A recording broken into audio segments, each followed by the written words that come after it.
Hello everyone. Today I'm going to show you how to make a super simple chicken breeder with an automated slaughter function. It's super compact and can be built with your choice of building materials. There's only a few required items and I'll be sure to point them out in the design. I've also included a modded version using the item hopper mod by Schmooker. This does feel a bit Minecrafty, but I'm all for it. Alright, let's get into it. So the first thing you're going to want to do is pick out a location and place a hearth. Then using your choice of building materials, you can either use the wood wall, or if you want a more transparent look, you can use the cage wall. This is my preferred method. Lastly, I like to place a door here so I can get in when I need to. That doesn't have to be an iron gate. It can be a wood door if you really want. I'm not going to light the fire yet because I don't want to have to deal with the smoke. But next I'm going to place 3 of these beams up here, and they just snap into the natural snap point. Even though I do have Gizmo active, I am not using Gizmo's rotation. The next part gets a little tricky, and honestly, you could leave this wall down just to make it easier. But you're going to want to center this on this beam, so it's kind of making a T. Look around to make sure it's lined up, and then you're going to come to the other side. It may be a good idea to place some scaffolding around it so you can get up here. And then we're going to attach another 2-meter wood beam here. Now this is just a guide point, it's not permanent, so don't worry about how it looks. For this next part, you're going to want to zoom in close with your hammer, because you want to get to the point to right where it switches to the other side, and that's where you want to drop this. And you're going to go to the other side and do the same thing. You'll be able to tell as soon as it switches and wants to cut through, just bring it back a little bit and drop it. This beam here prevents the hens from falling through and dying. Next, you can break these beams and replace the cage wall. Next, we're going to place the flooring, and we want to make sure it doesn't snap to this lower point, but to the upper point of it. And it doesn't have to be perfect because we are deleting this floor later. It is temporary. Next, we're going to take the quarter wall, and you want to make sure that it's not snapped to the floor, but actually the back wall. This may take some playing around with some angle. As you can see, that's the floor, that's the back beam. Next, we're going to take vertical beams and place them on either side of this. This is just to make sure that everything we connect is lining up properly. And for this, I go too high. And bring the wall up one more height.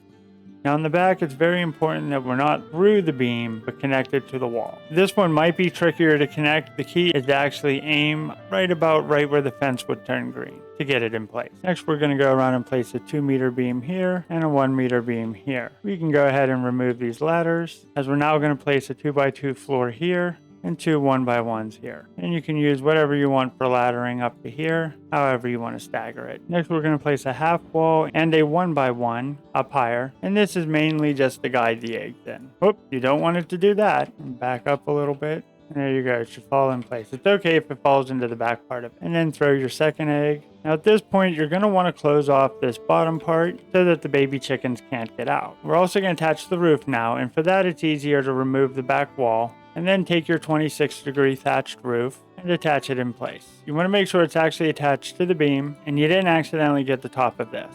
This does not hold the chickens in or anything. This just provides shelter for the eggs to hatch, both for your hens up here and your eggs that fall to the bottom. Now I like to close this off entirely just because I think it looks more aesthetically pleasing, but you can do whatever you want. And in a matter of no time, you should have 2 hens ready to start laying eggs. At this time, you can remove the face wall there and then also remove the flooring underneath. And you'll see they will stay there, though they'll seem a bit hungry. Next, you're going to want to toss your chickens some food. And to do this, I like to split it up into 2 piles, zoom in, and if you right click, you can target up pretty good, and then go ahead and toss some food. Your hope is that it does not go in, fall through, and go to the fire, and then you have to go retrieve it. Otherwise, as long as it's this close, they'll eat it. Just give them a few minutes to figure out where the food is, and then if you highlight over them, you'll see that they are tamed and happy. And do the same thing for the other chicken, and there you go. I do believe both chickens will actually reach the 1 pile of seed if you put it in the middle, and generally speaking, they will stay here and probably never move. You also want to make sure you light the fireplace, and if you make sure to attach everything at the top, you should be able to just access it from the outside.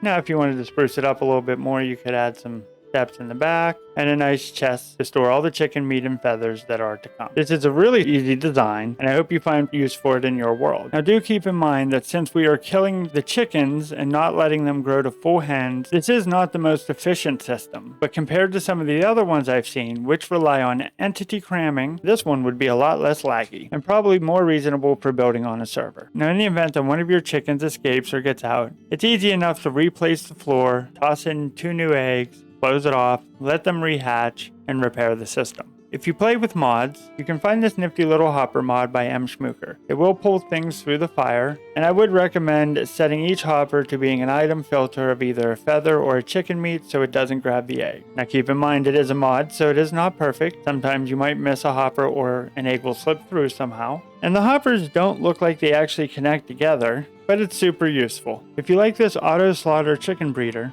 make sure to give this video a thumbs up. And if you want to see my take on other farms, leave a message in the comments below and let me know which ones you'd like to see. Check out one of these other videos for more of my design. And until next time, happy building, Vikings!